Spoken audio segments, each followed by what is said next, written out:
Yes, Grace. I'm here at Peterson Residence Hall, which is serving as Iowa City Precinct number 3 here and is one of multiple voting locations throughout campus. And as it is now at past 8 o'clock, the polls here in Iowa City and across the state are now closing. And there have been many initiatives here in Iowa City and around the university to encourage students to get out and vote to cast ballots, such as the university's Hawk the Vote program that was used to get students registered and encourage them to, again, be getting out here to the polls. Hi guys, I'm here at Catlett Residence Hall where thousands of students just wrapped up voting at the polls. 244 million Americans were eligible to vote this year, and 162 million votes were cast in 2020, and the momentum does not seem to be letting up. Early voting has been very popular this year, as well as mail-in voting, and here in Iowa, early voting began 20 days before the election. Students at the university had multiple chances to register to vote in Iowa, and I got to talk to some of those poll watchers in there, and they said a lot of students were actually registering to vote at the polls this year. They were also saying that there were long lines up until about 7:30, and one of the major issues concerning Americans today with voting is polling security, and as I talked to the poll watchers today, they said that they had zero issues. The poll security where you cast your ballots, it's not connected to the internet, so nobody can hack that. And the poll leaders are in constant contact with the auditors, so there's no issues there. Yeah, thanks guys. I'm here at the Riverside Casino where Marionette Miller Meeks is hosting her election watch party. Now you see there are people behind me who are starting to get in, and we are anxiously waiting for those votes for not only the national election, but here in District 1. Now, Marionette Miller Meeks is running for her third term in the House of Representatives. Now, in 2020, when she first won, she beat Rita Hart by just 6 votes. And in 2022, she ran against Christina Bohannon, who she's facing yet again this year. And in 2022, she won with over 20,000 votes, winning 53.4% of the vote. Now, this year in 2024, she won the primary for the Republican nomination by less than 4,000 votes. And here in District 1, it is a tight race. We just recently learned today that we are leaning Democrat for this election. Now, Marionette Miller Meeks, she focuses a lot on the topics of border control. She's a big proponent of legal immigration reform. She also is very into advancing the U.S. national security and interests in support of Israel, Ukraine, Taiwan, and she really wants to counter that Chinese Communist Party influence. Some of her other platforms include lowering drug prices while also prioritizing those American businesses and restrictions on energy production. I'm here at Catlett, and the polls, the instant that they were closed, students were out of there. They closed their doors. They took the signs down, and they were turning students away. Students were able to cast in their votes until 8 p.m. tonight, but not a minute after as they closed up shop. There was also an option for students to participate in early voting this year. The Iowa Memorial Union hosted early voting from October 23rd to October 25th. Other locations in Iowa City were also available for early voting, such as the Johnson County Auditor's Office. Students not native to the Johnson County area were encouraged to vote in an absentee ballot or could register to vote at any polling location when they went in to cast their vote. The state of Iowa has been a swing state in previous years and is nearing swing state status for this year's election. The race is definitely a tough one to beat. Yes, and over here, the poll workers have now cleared out the voting signs present as the polls have closed up. But as you've mentioned earlier, there has been this huge encouragement of getting students to vote, which has been a beneficial part of having these polls located in the residence halls themselves. And even some University of Iowa professors have allowed students to be excused from class to get out and vote during the day.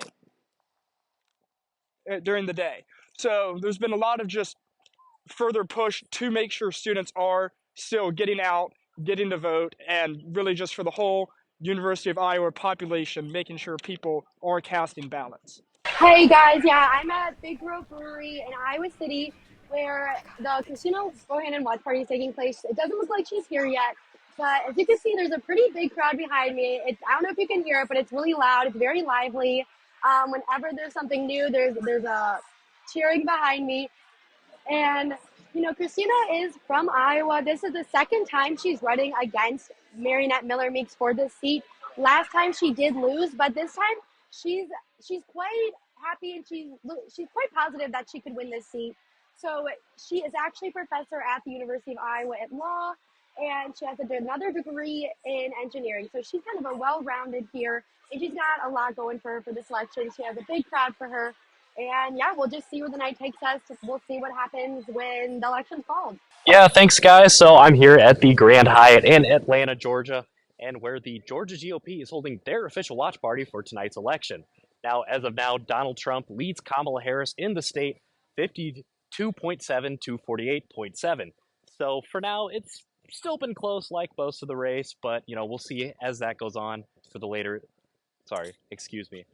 We'll see how that progresses as we go on later in the night. Well, yeah, guys, like you said, it just hit 9 o'clock in Iowa, but here in Georgia, it just hit 10 o'clock.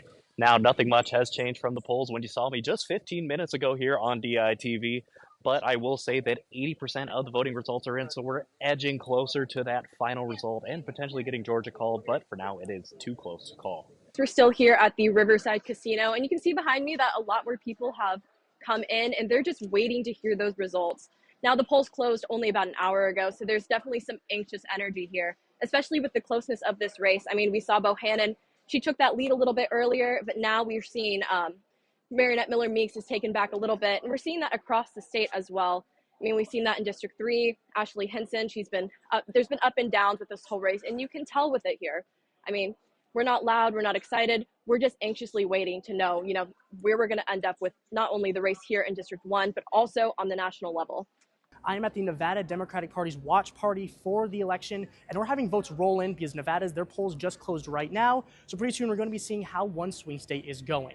Earlier I was at a polling location in the Cimarron area of Nevada, of Las Vegas, which is a more Republican area. It is more outside of the city than compared to the Strip, compared to places like Rhodes Ranch, Spring Valley, East Las Vegas, North Las Vegas. So that place definitely was more Trump skewing, but places like East Las Vegas, which are more Hispanic oriented, they're most likely going to be oriented towards Kamala Harris.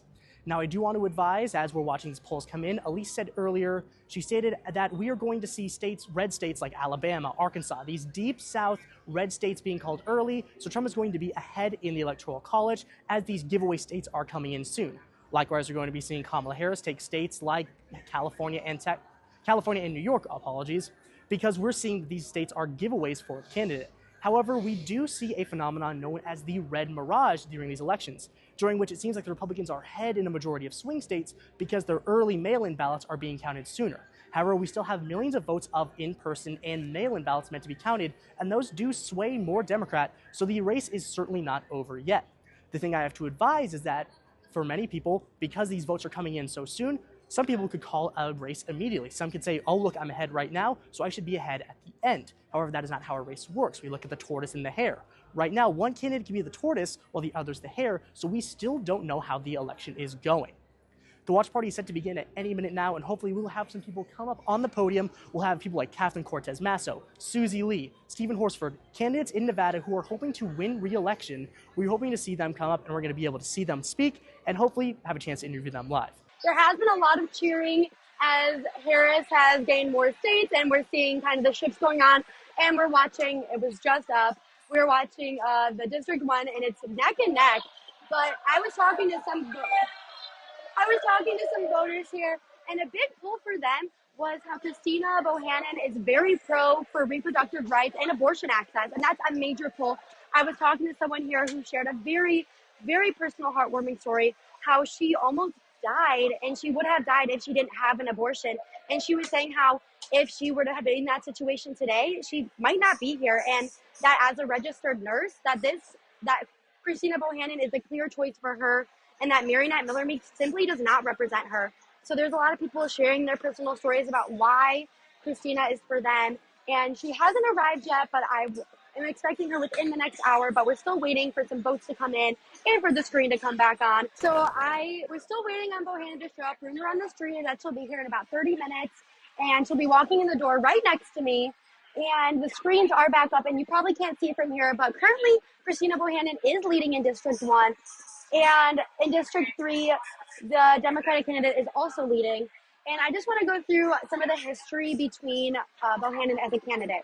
So she served in the Iowa State Legislature from 2021 to 2023, and she ran for the first time for this seat for the U.S. House of Representatives in 2022 against Miller Meeks. She did lose, but this is her second time running, and this time she has a lot more support, being her second time running, and she's running on a big topic that is important to certain Iowans here. About 6 months ago, Iowa still had their 22-week abortion ban, and since June 4th, it has now changed to 6 months. So a lot of Iowans have changed and have sided to Bohannon, and they feel that Miller Meeks does not represent them in this district since this ban has taken place, and it is one of the strongest in the nation. And we have seen its effects and rippling throughout the state.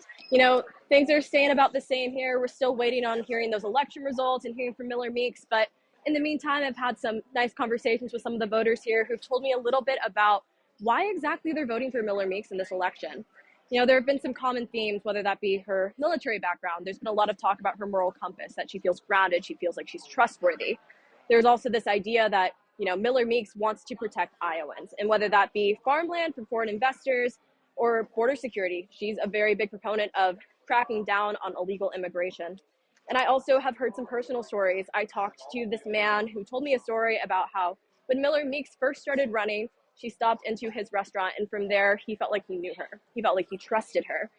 And it's a feeling that he knew her. And I've heard multiple people just talk about how she's grounded and she's so strong in her convictions. And that's why a lot of these people feel a lot of trust in voting for her in this election. Thanks, guys. And yeah, just a few moments from now, the polls along the west coast of the United States are going to be called, which means states like California, Oregon, and Washington are going to be added to the electoral count. And more likely than not, these states are going to go to Kamala Harris, which is going to help loosen that gap between Trump and Harris right now, because California, being the biggest state in the United States, carries around 53 electoral votes, which will be a major addition to Harris's currently 99. Now, some polls are giving her 117, some are giving her 111, some are giving her 99. And so across the polls right now, Harris is still down marginally, significantly lower than Donald Trump. But with the addition of these western states, the race might get close. A lot of races, including Nevada, Georgia, Michigan, Wisconsin, South Carolina, these major swing states, they are currently too close to call, so it is no one knows yet as to where these states are going. States like Minnesota are also much closer than the Democrats would have hoped, given that Tim Walz was the governor of that state. Governors usually ride pretty high, pretty popular in the electoral vote. 1984 comes to mind when the governor of Minnesota, who ran against incumbent Ronald Reagan, was the only win that he got. He only won Minnesota, while Reagan won all other 49 states. Governors usually carry these major states, but right now it does not seem that Walz is carrying that excitement that most governors do. Now, with states like the West Coast coming in, we're also seeing counties like Clark County come in for the Nevada count, which are significantly bending towards Harris's favor. California, and I'm just receiving word right now that California and Washington have been called for Kamala Harris, which is a significant addition, as I was saying earlier, significant to her count. And right now, the watch party for the Nevada Democrats has just started. So any minute now, we're going to see speakers like Catherine Cortez Masto, Susie Lee, Stephen Horsford, and Diana Titus come in and speak in hopes that they're going to win the race. Thanks, guys. Yeah, I'm here in Milwaukee, Wisconsin, where we've had a few setbacks finding a watch party, but we spent the whole day talking to voters and residents in different counties like Elkhorn and Waukesha and here in Milwaukee, where people all over are excited and anxious to see how the 2024 election will turn out this year. Wisconsin has a total of 10 electoral votes, at which both parties are always eager to win due to their historical impact on the outcome of the election. In 2020, Wisconsin was called for Biden, and Biden ended up becoming president, while in 2016, the election was called for Trump, and he became the president. The polls have been incredibly close once again this year, as Harris was previously in the lead, but now Trump is surprisingly taking the lead. This year, voters here in Wisconsin are focused on who will benefit some of the biggest industries here, such as pharmaceuticals, manufacturing, and agriculture. Other topics on voters' minds as they approach the ballots were policies on inflation, immigration, and of course, abortion. This year, Trump has also doubled his support from the Black community here in Wisconsin compared to the last election. Trump has garnered 20% of the Black vote, still significantly lower than Harris's 78%, but significantly higher than the 8% that he won back in 2020. Yeah, so the vibes have just picked up a little bit. It was kind of chilling down for a while. We're still waiting for results, waiting for Bohannon to show up. She's going to be at that podium right behind me. So we're still waiting. And it looks like it's about 11 out of 20 counties in District 1 have their results submitted. But we just had some cheers just a few minutes ago because it significantly went up for Bohannon. And she is now leading after Miller Meeks was leading for about 30 minutes. So it keeps going back and forth between the two. It's a very tight race, and we're still waiting for almost half the counties to finish counting the ballots. And there does seem to be, the room has thinned out a little bit. There does seem to be a lot more cameras, and the camera and media presence has picked up a lot. So we're still just waiting, but the vibes are starting to pick up as Christina kind of takes back this lead. And Oregon just got called for Kamala Harris, so that is a few more electoral votes for the vice president. And I am here right now. Do you want to introduce yourself? Yeah, my name is Carolyn Salvador Avila, and I'm the national president of the College Democrats of America. Perfect. We are here live right now. And so can you tell me what brought you out here to the event? First and foremost, I am a native Las Vegan, but also just making sure that we're celebrating these final moments. I think it's going to be very close here in Las Vegas or in Nevada, but I'm very excited, especially for the youth vote as well. We've seen some record turnout on that end and very long lines at UNLV. And so with those lines, are you seeing a lot of women? Are you seeing a lot of men? What are you seeing at these lines? Well, honestly, I think it's a mix of all. UNLV is one of the most diverse campuses across the nation, so I'm very excited to see how that plays out. I will say we've had some issues with the curing of the ballots because of the signatures for the youth votes. It is unfortunately affecting younger votes and votes for the people of color, but we're making sure that everybody is aware that they needed to sign with the exact same signature that they had on their IDs and that they're curing their ballots. And so are you seeing, what big issues are bringing people to the polls here in Las Vegas? First and foremost, I say a very big one is gun violence prevention because of what happened here less than a year ago on December 6th at UNLV, as well as October 1st, just a few years back. That's something that I think unites our communities, regardless of Democrat or Republican. Both parties feel a need to have progress on that issue. Hi, I am here with Merle Miller, who is a supporter of Marionette Miller Meeks. And I just want to know how you're feeling right now with this election being so tight. It's been going back and forth between Bohannon and Miller Meeks. Yeah, it's going to be a toss-up, I think, until one of the votes are counted. I mean, I think we knew that going in. But, being the chairperson of Washington County, we've worked hard. We have had a good ground game. We've got a lot of good events. It'll be close. But we'll see. We're optimistic. We're always positive. We're optimistic. Yeah, so you think that she'll be able to pull off that win? I think so. Yeah. When all the votes get counted, obviously some counties report a lot earlier than others. And, until everybody finally gets all their numbers in, those kinds of things. I don't think the Washington County has reported yet. Have they? I don't think they have. I'm not quite sure on that. Okay. But, I'm optimistic. We'll see. Sorry, it was some technical difficulties. The light went out. But it was so great having your input on how you're feeling here. So I'm going to go ahead and toss it to Jace, who is in Nevada, with some more.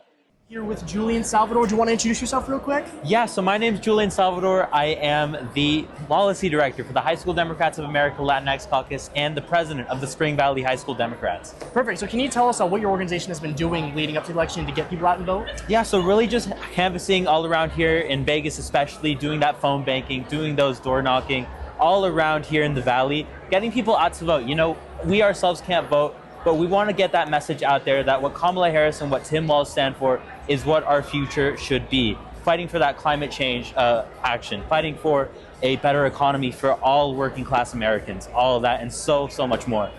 Perfect. So what's the response been so far, when you're going door to door, canvassing? How's the community been reacting to you? Yeah, so a lot of the interactions we had are just very positive. So many people been very willing to have an open mind, to hear us out. Some have asked about policy, some have specifically asked about her economy, what we would be looking like under her administration.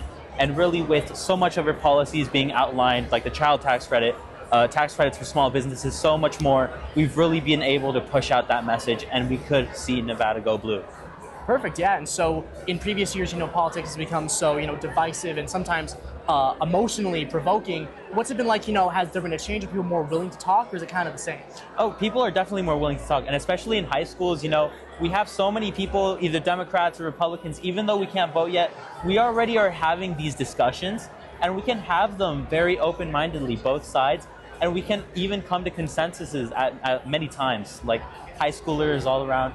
And that's what we really see in our future, especially because we hate to see our country so divided, so pulled apart. So we want to bring it back together, and that's what Gen Z is doing. Hello, I'm here with an Iowa City voter. Can you please tell us your name? Mandy Remington.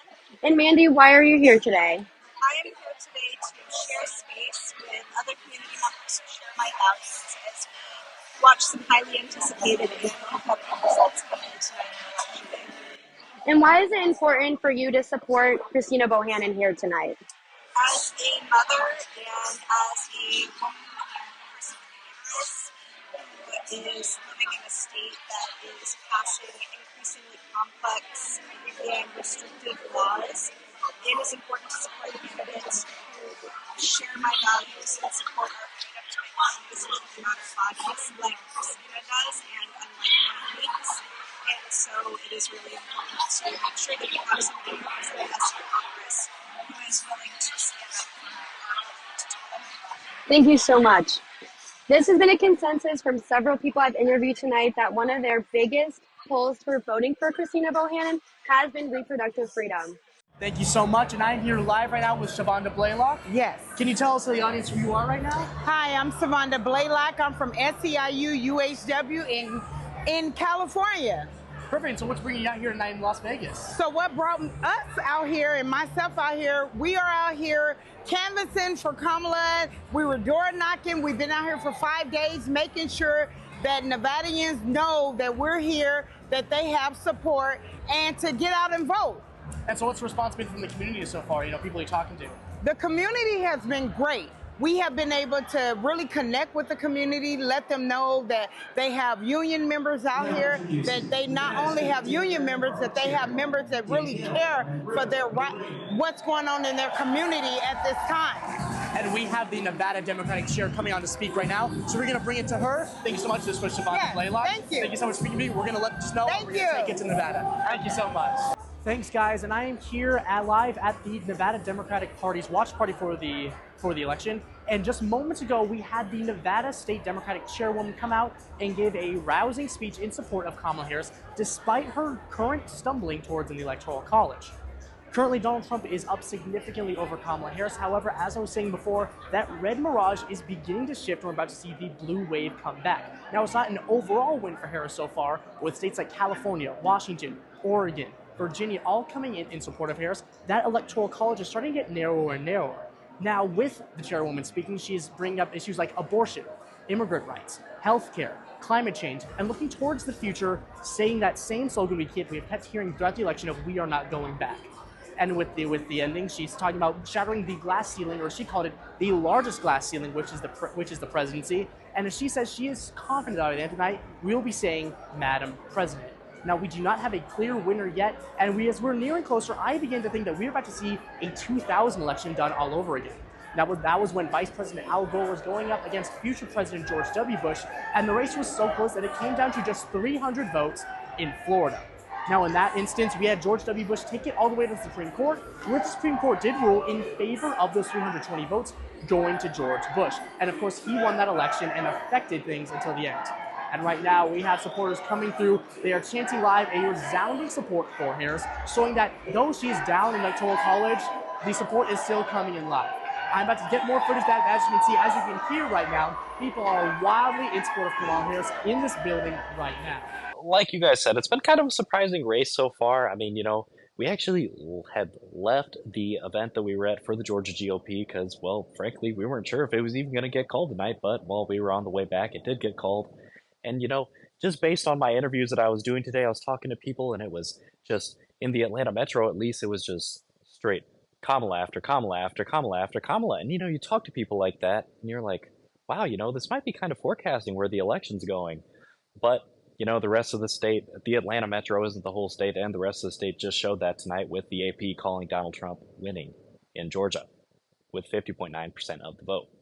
Guys, and yeah, I'm still here live in Las Vegas at the Nevada Democratic Party's watch party, and quite honestly, the mood has significantly dropped as Georgia has now been called for former President Donald Trump, and Georgia was a state that was key to securing Kamala Harris's victory towards the White House. With that call, we are now seeing at Howard University, Kamala Harris sent out her co-chair of the election headquarters, telling everyone to go home because she was not speaking tonight, but that she would speak tomorrow.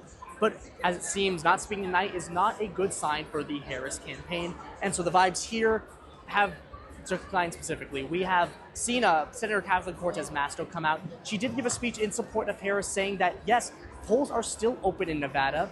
And because there are so many supporters coming out, we have not yet seen polls in these major swing states close. However, mathematically, it may just not come out in Harris's favor because she now has to win Minnesota, Michigan, Pennsylvania, Arizona, and Nevada, 5 key swing states, 3 of which are now swinging towards Trump. Mathematically, this might be the end for the Harris campaign. And so as we see here, we initially had a lot of supporters come around the back right here and begin chanting "Si se puede," which is Spanish for "yes, we can." However, people are now mingling amongst themselves, talking more quietly, so we do not know what the vibe is and whether people are still hopeful for a Harris win.